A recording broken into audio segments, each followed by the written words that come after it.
accidentada sesión y por supuesto no puedo obviar los lamentables momentos en que nos vimos hace un rato por el asedio de grupos violentos a la sede del Parlamento Nacional. Consecuencia, desde luego, de la instigación, de la incitación, del aliento, porque esos no son grupos que operan espontáneamente. Creo que quienes los movieron le hicieron un enorme disfavor al propio gobierno que creen que están defendiendo, porque alardes y manifestaciones como esas más bien perjudican, digo, al gobierno que esos grupos dicen defender. Voy a comenzar mi intervención haciendo algunas referencias a lo expresado por el diputado Elías Agua.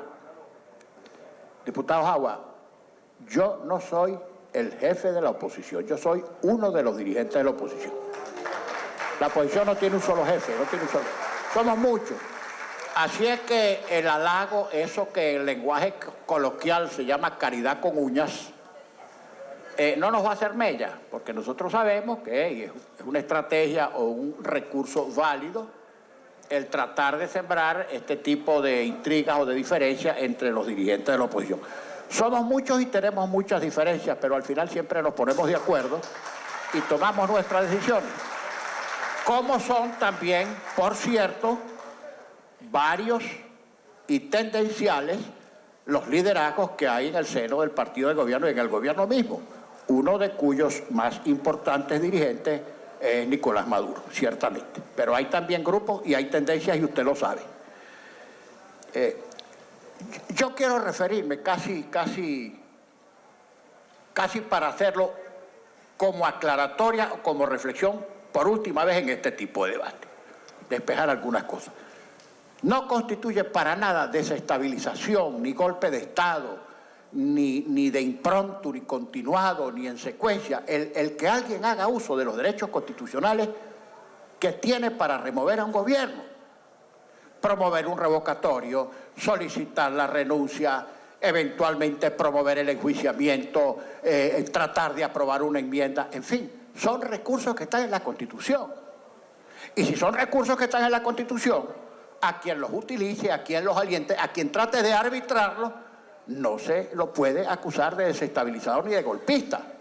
Ahora, si los servicios de inteligencia, civiles o militares, detectaran la confabulación, la conspiración, la reunión de civiles con militares para dar un golpe de Estado, es decir, por la violencia, por la fuerza, por supuesto, esa es una forma inconstitucional de salir del gobierno. Ahora, mentalícense de una vez, por mucho que signifique perturbación desde el punto de vista político para quien quiere mantenerse en el poder, el promover recursos que están en la Constitución no constituyen golpe de Estado. El tema de la Constitución. Yo he escuchado una curiosa teoría en el curso del debate, afuera de la cual quien no votó por la Constitución es una especie de huérfano constitucional, no tiene derecho.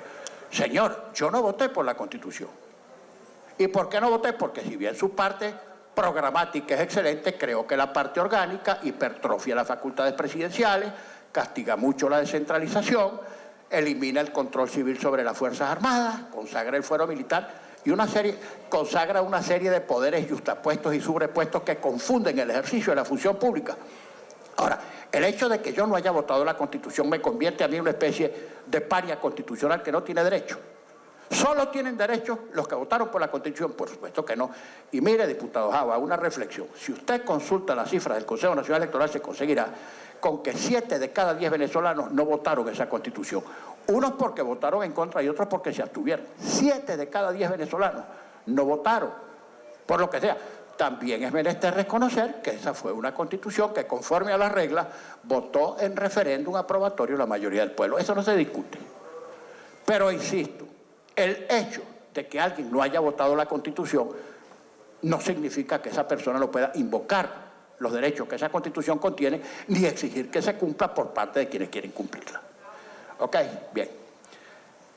Vamos, la de la oferta de los 6 meses. Hoy, por fin, el diputado Víctor Clark, en su intervención, citó exactamente lo que yo dije. ¿Qué dije? Por cierto, no tengo el copyright porque no fue una ocurrencia mía.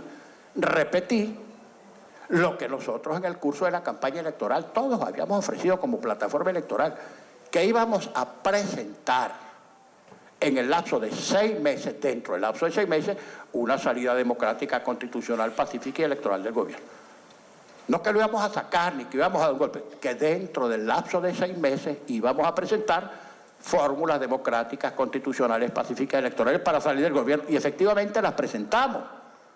Que no hayamos podido arbitrar ninguna hasta ahora porque el propio gobierno se ha encargado de demorarlas o de suspenderlas una tras otra es cosa distinta. Pero intentamos a tiempo. Promovimos el referéndum revocatorio, promovimos la enmienda constitucional, etcétera, etcétera. También entiendo, por cierto, porque el instinto de conservación que funciona tanto en la vida como en la política lleva a que, por supuesto que el gobierno quiere quedarse donde está. Es su instinto de conservación y uno lo comprende. Lo que a veces creo que hay desproporcionalidad de los medios empleados para mantenerse ahí. Una reflexión, diputado Jagua, porque yo sé que usted es una persona estudiosa. Fíjese que la denostada Cuarta República duró, por decir, 40 años, del 58 al 98. Y si nosotros tomamos en cuenta la situación de este gobierno, pongámosle que no haya revocatorio, que llegue al término natural de su mandato, que es el 2018, porque supongo que en el 2018, si es que llegamos allá, no nos irán a decir, no hay elecciones, las elecciones no hacen falta. Pero supóngase que no hay referéndum, supóngase que llega al vencimiento de su término natural, que es el 2018, tendríamos que la Quinta República duró 20 años, la mitad del punto fijo, o de la Cuarta. Eso es una cosa para reflexionar. Y otra cosa que le quiero decir, yo no discuto, yo puedo estar de acuerdo o en desacuerdo con una ideología, pero yo las respeto a todas porque al fin y al cabo las ideologías son esos sistemas de ideas en los que la gente puede creer o no creer. Por cierto que tener una ideología no lo pone a uno a resguardo de la crítica de los que no estén de acuerdo con esa ideología.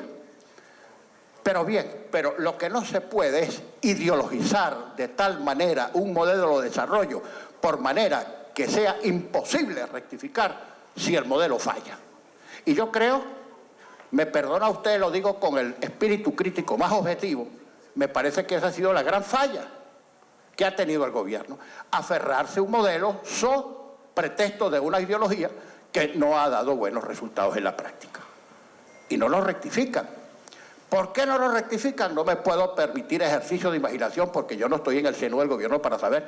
Yo creo que es porque hay diferentes grupos y ninguno logra imponerse sobre el otro, aunque también es cierto que el dirigente más prominente entre todos los grupos es el presidente de la República. Es evidente porque está ahí.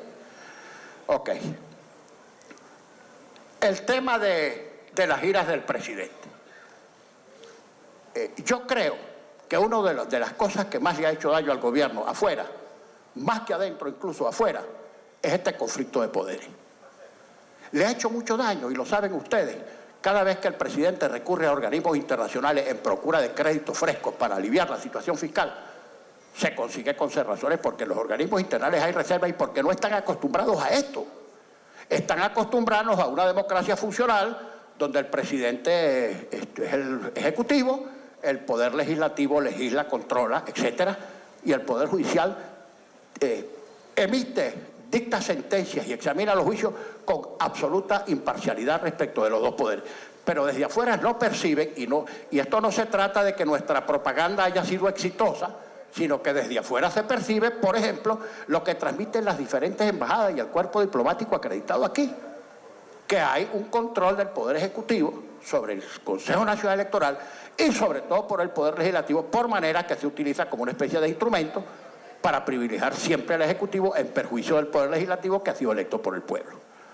¿Qué no le hemos dicho al Ejecutivo? Bueno, vamos a contarnos todo. Ojalá mañana alguien dijera, porque la forma de composición por excelencia en los regímenes democráticos es lo electoral. Cuando un país entra en crisis, se adelantan las elecciones. Pasa en los regímenes parlamentarios, pero como el nuestro no es un régimen parlamentario, sino un régimen presidencialista, pues aquí no puede regir el principio. De repente el presidente cae en bajísimas cotas de popularidad y sin embargo no se adelantan las elecciones porque el presidente tiene un mandato a término. Este no es un régimen parlamentario.